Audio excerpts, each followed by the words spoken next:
Maayong gabi So mao ni atong update sa ato ang giatado ganiha nga tabliya. So mao ni siya. So alas 7 pa lang sa gabi Tanawa pirteng ugaha tungod sa kabugnaw sa panahon. Di ba? Tungod sa kabugnaw sa panahon. Awa, pirte, piti-piti sa pagsampurado ani igma sa no. Pirte kaga. Awa naman na sa no.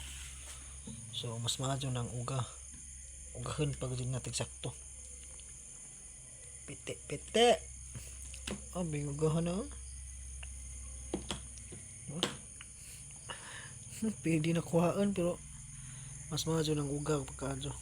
No? Kini siya. Kuha ni kabaok 150. 150 pieces kani siya. Di ba? So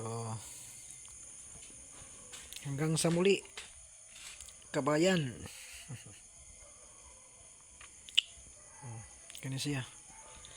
So ato ni tabunan ni kay impas na pagchampurado ni ugma sa no. Let's go.